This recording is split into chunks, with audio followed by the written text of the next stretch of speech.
قسم اٹھائی ہے، یہی تو میلاد ہے۔ اور پھر رب فرماتا ہے قل بفضل اللہ، وہ مانتے نہیں ان آیتوں کو، یہ مانتے ہی نہیں۔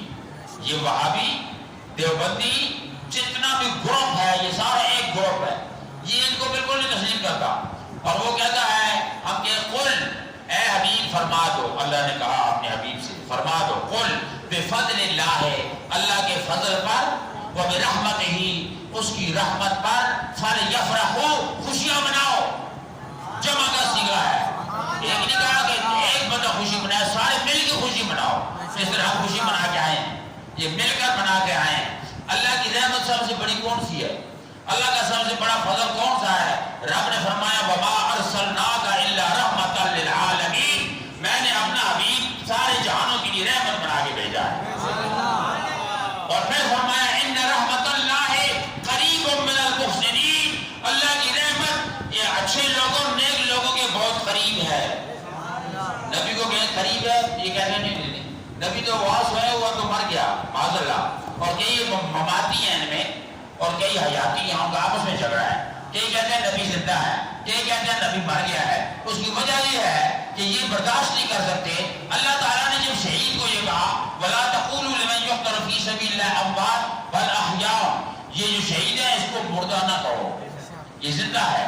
پھر دوبارہ اللہ نے فرمایا وَلَا تَحْسَبَنَّ الَّذِينَ قُتِلُوا فِي سَبِيلِ اللَّهِ أَمْوَاتًا بَلْ أَحْيَاءٌ عِندَ رَبِّهِمْ يُرْزَقُونَ، جو شہید ہے انہیں کہنا تو درکنار گمان بھی نہ کرو۔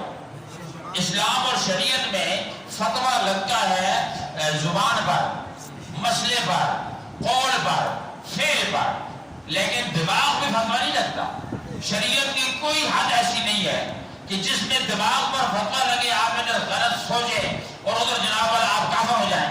لیکن یہ مسئلہ ہے حیات کا، اولیاء یہ شہید کی حیات کا مسئلہ ہے کہ رب نے فرمایا وَلَا تَحْسَبَنَّ الَّذِينَ قُتِلُوا فِي سَبِيلِ اللَّهِ أَمْوَاتًا، جو اللہ کی راہ میں مارے گئے، شہید ہو گئے، ان کو مردہ کہنا تو درکنار مردہ گمان بھی نہ کرنا۔ ادھر آپ نے گمان کیا تو آپ اسلام سے خارج ہو گئے۔ آپ اندازہ فرمائیے کتنا بڑا فتویٰ ہے، کتنا بڑا حکم خدا ہے۔ اب مجھے بتاؤ کہ شہید جو ہوتا ہے وہ ایک عام آدمی بھی شہید ہو سکتا ہے، ہماری آرمی کا ایک فوجی بھی شہید ہو سکتا ہے، یا سرحدوں میں بھی شہید ہو سکتا ہے، اللہ کی راہ میں نکلا ہوا ایک طالب علم بھی شہید ہو سکتا ہے۔ اس کا درجہ کہاں؟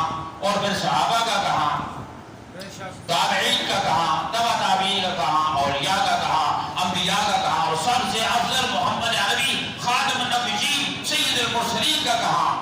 تو جب شہید کو مردہ گمان نہیں کر سکتے تو سرکار دو عالم کو کس طرح مردہ کہہ سکتے ہیں؟ اس لیے نبی کریم علیہ السلام حیات ہے، زندہ ہیں، بلکہ علماء کرام نے اس پہ یہ فتویٰ دیا، فرمایا وَمَا أَرْسَلْنَاكَ إِلَّا رَحْمَةً لِلْعَالَمِينَ۔ حضرت علامہ احمد سعید کاظمی رحمۃ اللہ علیہ ملتان والے، میں نے ان کی زیارت کی ہے اور بہت قریب سے بڑے بڑے علماء کی اللہ کا بڑا کرم ہے، اور عزت تو ہے نہیں لیکن بڑے بزرگوں کی زیارتیں کی ہیں، ملاقاتیں اور مصافحے کیے ہیں، دعائیں کی ہیں۔ حضرت خواجہ قمر الدین سیالوی کی میں نے زیارت کی، ملاقات کی۔ حضرت مولانا محب النبی رحمۃ اللہ علیہ سے میں نے پڑھا بھی ہے بابڑا بازار دارالعلوم میں، اور جناب والا اس کے علاوہ بڑے بڑے علماء کی زیارتیں کی ہیں۔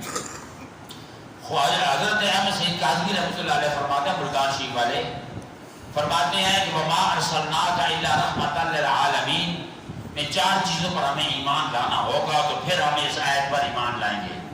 رحمۃ للعالمین کسے کہتے ہیں؟ رحمت کسے کہتے ہیں؟ وہ کہتے ہیں رحمت ہر وہ چیز، ہر وہ بندہ جو آپ کو مشکل کے وقت کام آئے اسے راحم کہا جاتا ہے۔ بیمار کے لیے راحم اس کا ڈاکٹر ہے۔ مثلا ایک بیمار ہے بندہ اور اس کا ایک ڈاکٹر ہے، اس نے اس کا علاج کیا، تو اب یہ ڈاکٹر اس کے لیے رب کی رحمت بن گیا، شفا رب نے دی ہے لیکن درمیان میں یہ وسیلہ رحم بن گیا۔ اس کے لیے چار باتوں کا ہونا ضروری ہے۔ جو ڈاکٹر بیمار کا علاج کرتا ہے اس کا زندہ ہونا ضروری ہے، مردہ علاج نہیں کرے گا، زندہ ہونا ضروری ہے، نمبر ایک۔ نمبر دو، اس ڈاکٹر کا اس مریض کے قریب ہونا ضروری ہے۔ امریکہ میں بیٹھ کر یہ پاکستان میں اور امریکہ اور پاکستان میں انجیکشن وہ نہیں لگا سکے گا، اس کا قریب ہونا ضروری ہے، نمبر دو۔ نمبر تین، اس ڈاکٹر کا اس کی بیماری کی تشخیص کرنی ضروری ہے۔ اس کی بیماری اور اس کی پریشانیوں کا علم ضروری ہے. اگر علم ڈاکٹر کو نہیں ہوگا تو وہ مردے کو مار ڈالے گا. ٹیکہ لگائے گا ایسا نہ مردہ رہے گا نہ بیماری رہے گی نہ بیمار رہے گا. اس لیے ضروری ہے نمبر 3 اور نمبر 4 اس کو قدرت بھی ہو جو دوائی دے وہ خود دوائی انجیکشن اس تک پہنچا سکے. یہ نعمت ہے, دوائی ایک نعمت ہے. فرمایا نبی کریم کو اگر اللہ کی رحمت مانتے ہو نا, ماننا پڑے گا نبی زندہ ہے, ہمارے حالات سے واقف ہے. ماننا پڑے گا نبی ہمارے قریب ہے, ہماری مدد کر سکتا ہے. ماننا پڑے گا نبی کریم